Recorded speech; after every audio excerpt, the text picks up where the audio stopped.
Welcome back to the Bible as Art Notes, where we're talking about smaller things. And in this, I want to talk about the structure of sin and some of its features and its decoupling, deunifying, disintegrating features. So let's check it out.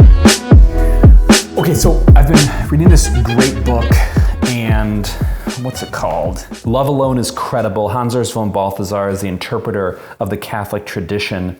And it's a collection of essays. And in the essay called Love and the Organism, a Theological Contribution to the Study of Life by Jose Granados, he's talking about Martin Heidegger and the philosopher Hans Jonas. And he makes this point about how Hans Jonas was a follower of Heidegger, but when he saw that Heidegger clung to some Nazi beliefs, is that cast doubt on his philosophy. And you know, this is one of the most common forms of arguments.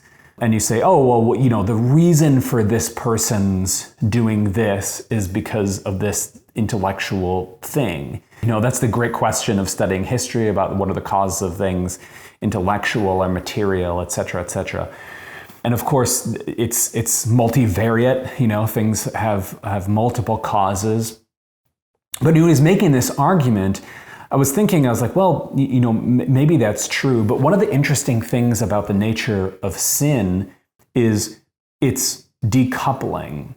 So it's disunifying, that it separates. And so, you know, one of the features, for instance, in the series that we're doing on A Christian Guide to Beauty and Design, one of the features of properties of God and things that are beautiful is that they are unified. They have unity. And so if you move away from God, that increases disunity. And so that's not only disunity among people, so you see that, you know, in Genesis, you know, Adam and Eve sin, and they put on these clothes that separate themselves from each other, and then they hide from God. So they're putting up separations between these relationships. And then in the next chapter, you see separation between brother, between spouse, right?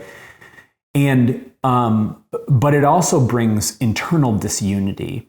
So all of the parts of your personhood start to get compartmentalized, and there's lack of unity.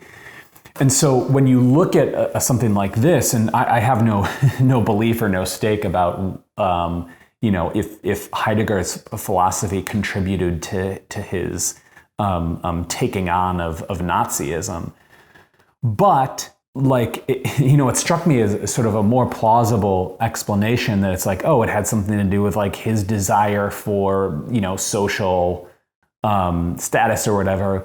But there could be the other aspect too of sin just disunifying himself, right? And so you have these parts of human beings which get cordoned off, decoupled from one another, because sin is chopping up and it's breaking apart. And so there's lack of unity, which in a sense restricts explanation, because in some cases, you say, "Oh, what's the efficient cause of this person's action or this person's belief?"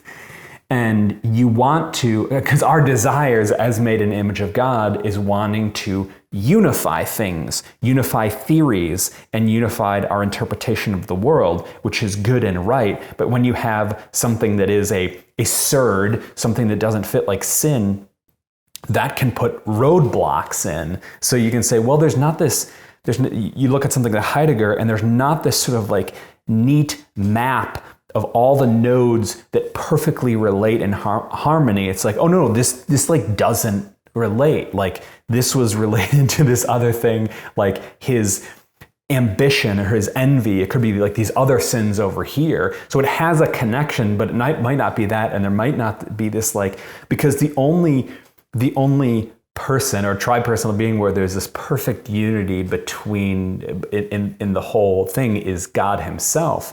and we are striving for that sort of unity, but we don't have it. So we should expect that there are going to be these discontinuities and decouplings, and that we can't. This thing doesn't relate in this case, and that's just sort of the hard work of doing history and life in a sinful world.